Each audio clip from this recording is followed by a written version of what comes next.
Assalamualaikum warahmatullahi wabarakatuh. Kami dari kelompok 4 akan mempresentasikan hasil kerja kami dalam setengah semester ini untuk mata kuliah interaksi manusia dan komputer, yakni untuk step 1 hingga step ke-9. Oke, baik. Yang pertama untuk proses desain UI step 1, yakni memahami pengguna. Scroll ke bawah dah. Oke, pada laporan ini, kami ini melakukan proses desain UI sebagai tahap awal, yakni memahami pengguna pada aplikasi iGracias Telkom University. Prosesnya kami mulai dengan analisis internal melalui observasi langsung pengguna aplikasi, diskusi antar anggota kelompok, identifikasi masalah yang dialami pengguna, serta mengevaluasi kesesuaian antara masalah dan solusi yang diberikan oleh sistem. Scroll ke bawah. Secara umum, iGracias ini dikembangkan untuk menyelesaikan beberapa permasalahan utama seperti tersebarnya informasi akademik di berbagai sistem, sebagai proses administrasi yang masih manual, sulitnya monitoring perkembangan akademik, banyaknya akun untuk layanan kampus, serta lambatnya akses informasi. Nah, menurut kami, iGracias ini mencoba untuk menjawab semua permasalahan itu dengan integrasi sistem dalam satu platform, dan digitalisasi layanan, monitoring real-time, single sign-on, dan dashboard informasi terpusat. Scroll ke bawah. Lagi-lagi. Dari sisi pengguna, terdapat 4 aktor utama dari iGracias ini, yakni yang pertama adalah mahasiswa dari Telkom University, lalu ada dosen, staf administrasi, dan manajemen kampus ke bawah. Oke. Namun, dalam penggunaannya kami menemukan beberapa permasalahan utama dari sisi pengalaman pengguna. Yang pertama yakni tampilan dashboard yang terlalu padat menyebabkan information overload sehingga pengguna kesulitan untuk fokus. Yang kedua, kurangnya feedback. Sistem membuat pengguna tidak yakin apakah tindakan yang dilakukan sudah berhasil atau belum. Lalu yang ketiga, struktur navigasi yang tidak intuitif membuat pengguna sering tersesat saat mencari menu. Dan yang keempat, desain visual yang kurang nyaman menyebabkan kelelahan saat penggunaan dalam waktu lama. Ke bawah. Dan kami merancang beberapa problem solution fit. Yang pertama, kami mengecek apakah masalah yang di dalam iGracias ini sudah terselesaikan atau belum.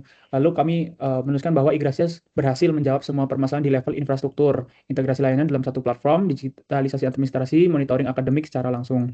Lalu yang kedua, kami mengecek yakni untuk kelayakan solusi, dan yang ketiga kami mendefinisikan masalah baru yang belum tersentuh. Kemudian untuk hasil evaluasinya menunjukkan bahwa secara fungsional iGracias sudah cukup baik karena berhasil menyelesaikan masalah di level sistem. Namun dari sisi UI UX-nya masih terdapat banyak kekurangan seperti kompleksitas tampilan, performa sistem yang tidak stabil pada kondisi tertentu, dan kurang optimalnya tampilan mobile. Oleh karena itu, kami memvalidasi temuan tersebut dengan melakukan survei kepada pengguna. Scroll ke bawah dah.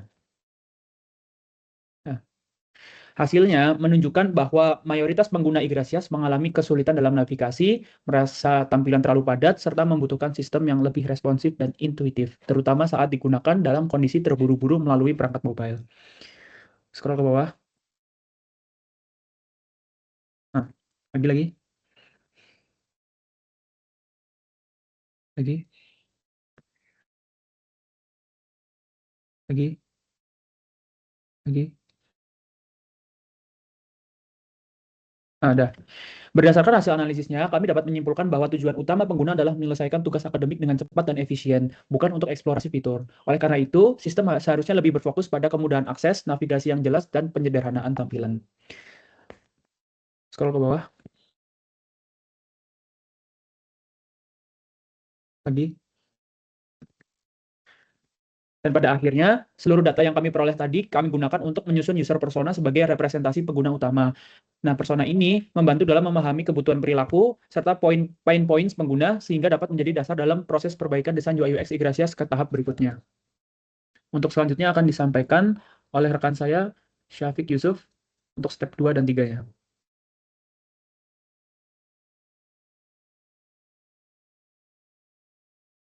Oke, mungkin langsung saja saya menjelaskan step 2 dan 3, yaitu step 2 itu memahami fungsi bisnis, dan step 3-nya yaitu memahami prinsip dasar UI. Oke, boleh di-scroll ke bawah. Lagi, langsung.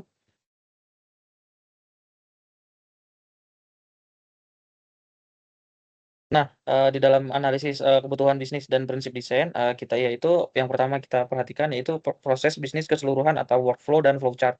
Nah, Proses bisnis ini menggambarkan urutan aktivitas pengguna Igrasias untuk mencapai tujuan akademik secara mandiri dan efisien. Nah, analisis ini juga memetakan alur kerja berdasarkan observasi terhadap berbagai fitur sistem guna memastikan penyelesaian tugas atau task komplitnya berjalan dengan optimal. Nah, yang pertama kita lakukan yaitu yang adalah rangkaian aktivitas. Yang pertama itu adalah masuk akun atau login. Eh, Cara kerjanya yaitu mahasiswa mengakses portal melalui single sign on atau SSO. Selanjutnya, sistem memvalidasi hak akses berdasarkan grup atau pengguna. Step kedua yaitu melihat informasi dan penggunaan penting, yang dimana cara kerjanya yaitu mahasiswa melakukan orientasi pada informasi dinamis di halaman utama seperti pengguna, pendaftaran ECCT, beasiswa LPDP, atau survei universitas. Kemudian ada langkah ini juga penting untuk memastikan mahasiswa mengetahui tenggat waktu atau deadline akademik yang sedang berlangsung. Selanjutnya, yang ketiga, ada mencari menu atau fitur yang dibutuhkan. Nah, dalam kasus ini, mahasiswa melakukan penelusuran di menu sidebar yang memiliki struktur yang sangat dalam. Di level 1 atau kategori utama, itu kita bisa memilih kategori besar seperti nilai, registrasi, presensi, atau TA atau PA. Di level 2-nya atau grup fitur, itu dapat membuka submenu di bawah kategori utama. Contohnya untuk memilih jadwal yang di bawah menu atau registrasi. Di level 3-nya ada fitur spesifik yaitu untuk memilih aksi akhir yang diinginkan. Seperti contohnya itu memilih jadwal kuliah mahasiswa atau registrasi mata kuliah mahasiswa. Selanjutnya step yang keempat itu ada melakukan tugas akademik, yang di kasusnya ada alur akademik mahasiswa dapat melakukan menginput TAK dan verifikasi presensi harian. Yang kelima, menerima hasil dan keluar. Nah, mahasiswa juga menunggu respon pemrosesan sistem terutama pada fitur berat seperti registrasi mata kuliah dan lain-lain. Oke, di-scroll. Sebentar, scroll lagi ke atas. Nah, ini untuk alur kerja atau flowchart yang kita buat. Oke, bisa di-scroll lagi ke bawah. Nah, selanjutnya yaitu rekrutmen sistem dan data input atau output. Nah, berdasarkan analisis kebutuhan dan alur kerja atau workflow-nya yang telah ditetapkan, berikut ini adalah pernyataan sistem yang harus kita penuhi dan untuk meningkatkan pengalaman pengguna Igrasias. Yang pertama ada kebutuhan perancangan antarmuka atau UI UX recruitment. Nah, di dalam UI UX recruitment ini, kita menjelaskan lagi beberapa. Yang pertama ada penyederhanaan navigasi untuk meningkatkan kedalaman menu seperti klik depth agar fitur penting tidak tersembunyi di dalam banyak submenu. Selanjutnya ada kejelasan hierarki visual. Yang ketiga ada sistem umpan balik atau feedback. Yang keempat itu optimasi atau white space. Dan yang kelima responsive mobile. Oke, selanjutnya yaitu kebutuhan fungsional dan detail input-outputnya. Nah, yang pertama itu ada fungsi registrasi KRS. Dengan deskripsi itu, mahasiswa dapat mengelola, menyusun rencana studi mahasiswa di setiap awal semester secara digital dan kegiatan lainnya. Oke, scroll lagi. Yang kedua, yaitu fungsi manajemen nilai untuk memberikan akses transparan terhadap pencapaian akademik mahasiswa. Yang ketiga ada fungsi presensi digital. Yang keempat ada fungsi layanan pembayaran. Bisa di-scroll lagi ke bawah. Kemudian yang kelima ada fungsi informasi terpusat atau dashboard. Selanjutnya yang keenam ada fungsi transip aktivitas atau TAK. Dan yang ketujuh adalah fungsi manajemen tugas akhir atau TA. Nah, selanjutnya mental model pengguna atau analisis studi kasus Igrasias. Nah, mental model pengguna ini terdapat pada sistem Igrasias didasarkan pada motivasi fungsional dan orientasi penyelesaian tugas atau task completion. Nah, pengguna atau mayoritas mahasiswa itu tidak memandang Igrasias sebagai platform yang eksploratif untuk menjelajah. Nah, untuk menjelajah secara instan, transparan, dan memberikan kepastian di setiap interaksinya. Kebutuhan utama mereka adalah kebutuhan navigasi dan sistem efisiensi waktu, terutama saat mengakses platform dalam kondisi situasi yang penuh tekanan atau terburu-buru. Nah, dengan itu kita membuat beberapa skenario. Yang pertama, skenario-nya itu adalah skenario aktivitas, yaitu masa registrasi KRS dan cetak KSM. Nah, aktivitas ini dilakukan pengguna itu sangat sering dilakukan ya. untuk misal mahasiswa melakukan login dengan urgensi tinggi di awal semester untuk mencari shortcut atau menu registrasi mata kuliah, memilih kelas yang ditargetkan di tengah persaingan dengan mahasiswa lain atau kita sebut sering kita sebut itu war KRS. Nah, yang kedua, pain point pengguna atau titik masalahnya. Masalah yang kita temukan nih, yang pertama ada krisis kepercayaan terhadap sistem atau lack of system feedback. Yang kedua ada fitur esensial yang terkubur. Yang ketiga ada performa server. Karena server Igrasias ini sering down jika banyak banyak sekali yang mengakses Igrasias. Selanjutnya, ketiga yaitu perangkat yang dibutuhkan. Nah, mayoritas itu, mahasiswa mengandalkan laptop atau PC. Nah, layar yang digunakan itu kan lebih lebar daripada mobile ya. Nah, itu berarti sangat dibutuhkan, untuk membaca baris tabel yang spesifikasi kelas jadwal secara presisi untuk memastikan koneksi jaringan lebih stabil. Oke, selanjutnya skenario 2 yaitu operasional harian dan, pemantauan singkat atau jadwal presensi. Eee, Sepertinya, skenarionya seperti ini ya, tidak usah kita jelaskan lebih panjang lagi, bisa ke bawah lagi. Nah, skenario yang ketiga itu ada eksplorasi data akademik atau transkrip nilai dan pengumuman. Oke, selanjutnya ke bawah. Nah, selanjutnya yaitu ada hierarki task analysis atau HTA. Nah, hierarki task analysis ini merupakan metode analisis yang digunakan untuk menguraikan suatu aktivitas pengguna ke dalam tugas-tugas yang lebih kecil dan terorganisir secara hierarkis. Nah, bisa kita lihat bahwa tabel hierarkinya itu seperti ini, bisa di-scroll. Nah, oke, scroll lagi ke bawah. Oke, oke, mungkin bisa langsung di-scroll lagi ke bawah. Oke, lagi. Nah, oke. Selanjutnya yaitu ada konseptual model. Nah, apa sih konseptual model itu? Nah, konseptual model itu merupakan representasi yang menggambarkan bagaimana pengguna itu memahami dan berinteraksi dengan suatu sistem. Nah, pada penelitian ini, konseptual model itu digunakan untuk mempresentasikan mental model mahasiswa yang menggunakan sistem Igrasias pada Telkom University. Mungkin bisa kita lihat mental model yang kita buat adalah seperti ini. Bisa di-scroll lagi. Oke, mungkin nanti kalau kurang jelas kita tampilkan di video ya. Nah, untuk sistemnya, untuk workflow-nya yaitu ada login, navigasi menu, pilih fitur, jalankan proses, dan mendapatkan hasil. Untuk polanya seperti itu. Oke, mungkin bisa di-scroll lagi ke bawah. Oke, selanjutnya, nah desain standar dan style guide. Di dalam ini kita sudah memilih beberapa pilihan, yaitu ada tipografi. Selanjutnya ke bawah. Yang kedua ada hierarki tipografi. Kita sudah menentukan heading 1, body text, dan lain-lainnya. Terus yang ketiga ada palet warna. Ini adalah palet warna yang sudah kita berikan. Selanjutnya ada infografis. Dan yang terakhir ada sistem spacing dan layout. Atas lagi sebentar, dikit, yang F. Nah, selanjutnya ada komponen UI utama untuk mengetahui tombol dan lain-lainnya. Oke, bawah lagi, scroll. Nah, selanjutnya ada sistem navigasi. Pola navigasi ini bisa bottom navigation bar, set bar, atau navbar, dan lain-lainnya yang sudah kita tentukan. Kemudian bisa digeser ke bawah lagi. Nah, mungkin itu saja yang bisa kami sampaikan. Selanjutnya akan disampaikan oleh teman saya. Waktu dan tempat dipersilakan.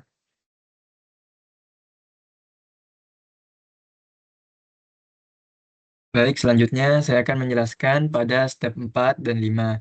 Dan pada laporan week 5 ini kami mengerjakan implementasi desain antarmuka pada step 4 dan analisis sistem navigasi pada step 5. Tujuan utamanya adalah merampingkan struktur antarmuka Igrasias agar lebih fungsional, memastikan setiap elemen memiliki kegunaan yang jelas, serta mengurangi kebingungan mahasiswa saat mengakses fitur-fitur kampus. Scroll ke bawah yang ada tabel-tabelnya. Oh, ini aja. Ini adalah mockup redesign dari aplikasi Igrasias. Di sini pada halaman landing terlihat jelas before afternya. Scroll.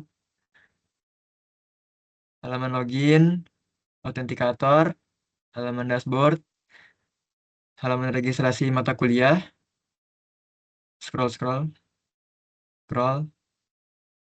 halaman pembayaran, halaman nilai. Nah, masuk. Kami melakukan perombakan besar pada beberapa halaman utama, seperti yang tadi sudah kita lihat. Berikut adalah justifikasi perubahannya. Pada halaman landing dan login, kami tidak lagi menggunakan desain lama yang menumpuk. Sebagai gantinya, kami menggunakan konsep modern dengan memusatkan form login dan menu navigasi tepat di tengah layar. Kemudian kita menggunakan elemen card yang bersudut atau rounded. Setelah itu, kami juga menambahkan efek blur. Mungkin boleh ditampilin ke yang before after lagi. Naik. Nah, selain itu kami juga menambahkan efek blur pada gambar latar belakang. Justifikasinya sudah sangat jelas bahwa kami ini ingin memandu mata pengguna agar langsung fokus kepada interaksi utama eh, begitu halaman itu dimuat, tanpa harus terdistraksi pada background. Selanjutnya untuk halaman autentikator, scroll. Untuk halaman keamanan ini, tampilannya kami rombak menjadi sangat minimalis. Kami hanya menampilkan satu kartu utama yang sangat menonjol di tengah layar yang sudah dilengkapi dengan teks panduan dan placeholder di dalam kolom inputnya. Justifikasi perubahannya adalah untuk mengeliminasi kebingungan visual dengan memusatkan perhatian pada satu area saja. Selanjutnya pada halaman dashboard, berdasarkan analisis kami, dashboard lama itu sering menyebabkan kelelahan visual karena informasinya yang terlalu padat. Solusi yang kami berikan adalah membagi layar ke dalam beberapa area yang terstruktur rapi, seperti area banner, panel berita, dan ringkasan aktivitas akademik. Menu sidebar juga kami modifikasi menjadi sistem eh, mode sidebar juga kami modifikasi dan dikombin dengan sistem drop down yang bisa dilipat atau fold. Justifikasinya adalah untuk membebaskan ruang pada layar agar terasa lebih lega, sekaligus secara signifikan dapat mengurangi beban kognitif mahasiswa dalam mencari informasi. Selanjutnya pada halaman registrasi mata kuliah. Mengingat halaman ini sangat krusial, kami memperbarui visual alur registrasinya. Kami menggunakan icon yang jauh lebih modern dan jelas arahnya. Yang paling menonjol, kami menyematkan tombol interaktif seperti tombol butuh bantuan. Justifikasinya, tombol ini akan memberikan pendampingan instan kepada mahasiswa apabila mereka mengalami kendala di tengah proses pemilihan mata kuliah, sehingga mereka tidak perlu panik mencari kontak bantuan di luar halaman tersebut. Selanjutnya pada halaman pembayaran dan nilai. Antarmuka tabel yang kaku telah kami tinggalkan dan kami beralih ke sistem card yang dilengkapi dengan white space antar ruang kosong yang lebih luas dan proporsional. Khusus untuk halaman nilai, kami menyatukan seluruh riwayat akademik ke dalam satu halaman tunggal dan juga dilengkapi dengan filter interaktif. Justifikasinya adalah memaksimalkan readability atau keterbacaan data, sehingga mahasiswa dapat memantau grafik nilai dan tagihan finansial dengan mata yang lebih rileks. Selanjutnya scroll ke bawah. Pada step ini kita juga menganalisis menu navigasi dan tipe window. Selain visual, kami memastikan pengalaman bernavigasi itu menjadi jauh lebih efisien. Berikut adalah perubahan yang kami terapkan. Untuk pembaruan skema navigasi, kami menerapkan navigasi adaptif dengan menyediakan fitur history dan shortcut aktivitas terakhir. Jadi fitur yang sering dipakai itu akan bisa lebih cepat diakses pada pada halaman dashboard. Struktur menu sidebar juga disederhanakan. Kami juga mengelompokkan menu secara logis dan menghapus menu redundan untuk memangkas alur klik yang terlalu dalam. Untuk pemilihan tipe window, primary window itu contohnya tipe jendela utama. Ini kami aplikasikan. Scroll ke bawah. Untuk pada halaman seperti landing page, login page, dan dashboard page. Penggunaan primary window ini bertujuan untuk memberikan area visual yang paling luas dan menampung informasi utama secara leluasa. Yang kedua adalah isolated verification window. Tipe jendela yang terisolasi ini kami terapkan secara eksklusif hanya pada halaman authenticator dengan menggunakan satu buah kartu yang terpusat dan mengosongkan area di sekelilingnya. Kami juga memaksa fokus pengguna untuk benar-benar tertuju pada verifikasi autentikator. Yang ketiga ada card system. Sistem komponen ini berbasis Sistem komponen berbasis card ini kami memanfaatkan pada halaman pembayaran dan nilai. Sistem ini bekerja sangat baik untuk memisahkan informasi administratif yang padat menjadi potongan visual yang lebih rapi, sehingga mata tidak cepat lelah. Yang terakhir ada model dialog atau pop-up. Kami mengandalkan tipe window pop-up ini untuk fitur krusial seperti butuh bantuan. Keunggulan utama ini adalah mahasiswa bisa mendapatkan window solusi secara instan yang float atau melayang di atas layar, tanpa mengharuskan mereka berpindah atau membuat halaman yang baru yang bisa menghilangkan progres pekerjaan mereka. Mungkin itu saja step 4 dan 5. Selanjutnya akan dijelaskan oleh teman saya.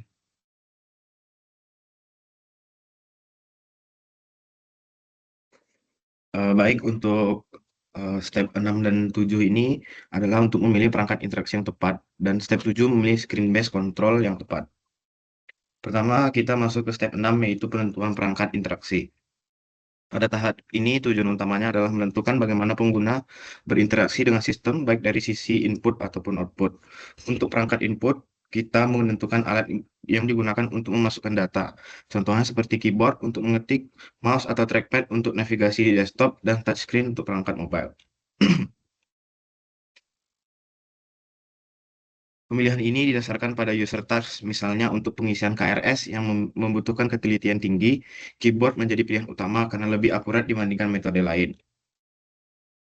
Selain itu, kita juga mempertimbangkan platform pada desktop. Interaksi bersifat tidak langsung menggunakan mouse dan keyboard, sedangkan pada mobile, interaksi bersifat langsung menggunakan sentuhan. Selanjutnya adalah perangkat output. Output berfungsi untuk memberikan respon kepada user, contohnya seperti tampilan visual pada layar seperti notifikasi, status berhasil atau gagal, serta penggunaan warna untuk memperjelas informasi. Selain visual, sistem juga bisa memberikan feedback berupa suara. Bagian penting lainnya adalah mekanisme feedback. Sistem harus memberikan respon secara instan ketika user melakukan aksi, seperti melakukan loading atau perubahan warna tombol. Tujuannya agar user mengetahui bahwa sistem sedang memproses perintah. Kemudian juga kita mengeksplorasi alternatif perangkat, seperti penggunaan fingerprint atau Face ID untuk login yang lebih cepat, serta gestur seperti swipe atau pinch untuk navigasi yang lebih natural. Jadi kesimpulan dari step 6 adalah kita menentukan cara interaksi fisik antara user dan sistem agar lebih cepat, nyaman, dan efisien. Selanjutnya kita masuk ke step 7, yaitu penentuan screen based control atau elemen UI. Pada tahap ini, kita menentukan komponen apa saja yang ditampilkan di layar untuk membantu user berinteraksi dengan sistem. Contohnya seperti tombol text box, drop down, tab, dan table. Pemilihan kontrol ini disesuaikan dengan user task, misalnya untuk input data digunakan text box, untuk eksekusi perintah digunakan button, dan untuk menampilkan data digunakan table dengan mode read only. Selain itu, kita juga mengikuti prinsip familiarity dan guideline. Artinya, desain harus mengikuti standar yang sudah umum digunakan agar user tidak perlu belajar dari awal. Contohnya seperti form login yang sederhana dengan placeholder serta tabel dengan header yang jelas. Kemudian kita melakukan optimasi UI dengan memperbaiki desain lama, salah satunya dengan mengganti drop-down menjadi tab. Drop-down membutuhkan beberapa langkah seperti klik dan scroll, sedangkan tab langsung menampilkan semua pilihan sehingga lebih cepat dan efisien. Kita juga menghindari menu tersembunyi untuk aksi penting. Sebagai gantinya, kita menggunakan tombol langsung agar lebih mudah diakses oleh user. Kesimpulannya dari step 7 adalah menentukan elemen tampilan yang paling efektif agar interaksi user menjadi lebih mudah, cepat, dan minim kesalahan. Secara keseluruhan, step 6 dan 7 saling berkaitan, di mana step 6 fokus pada perangkat interaksi, sedangkan step 7 fokus pada tampilan dan kontrol di layar. Untuk selanjutnya akan dijelaskan oleh rekan saya.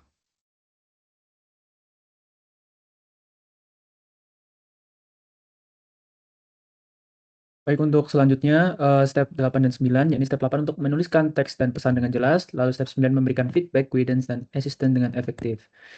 Oke, kita masuk ke step 8, scroll dah.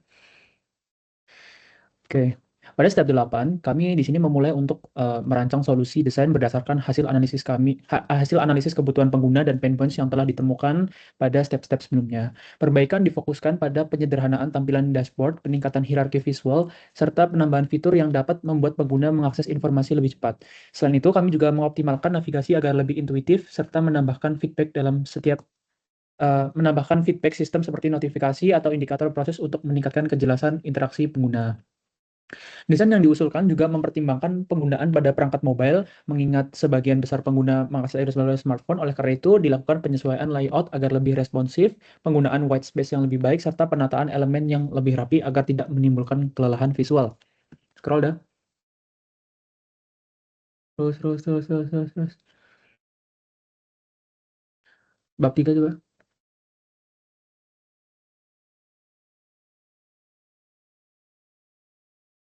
Oke, pada step 9, kami melakukan evaluasi terhadap desain solusi yang telah dibuat. Evaluasi ini bertujuan untuk menilai apakah desain baru sudah mampu menjawab permasalahan pengguna secara efektif atau belum. Lalu proses evaluasi ini dilakukan dengan melihat kemudahan navigasi, kejelasan informasi, serta kenyamanan pengguna secara keseluruhan. Lalu, bagian bab 4.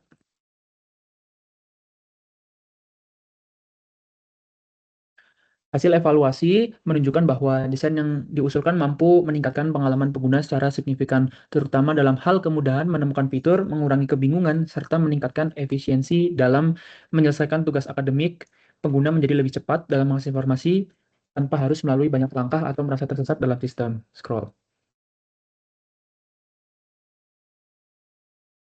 Itu adalah hasil redesign kami pada bab 4 sebelumnya. Oke. Secara keseluruhan, step 8 dan 9 ini menunjukkan bahwa pendekatan berbasis user-centered design sangat efektif dalam meningkatkan kualitas UI/UX aplikasi. Dengan memahami kebutuhan pengguna secara mendalam dan melakukan iterasi desain berdasarkan evaluasi, solusi yang dihasilkan dapat menjadi lebih relevan, efisien, dan mudah digunakan. Buka PPT-nya dah. Sekian dari presentasi kelompok 4. Apabila banyak kekurangannya mohon dimaafkan. Wassalamualaikum warahmatullahi wabarakatuh. Panjang ya. Panjang.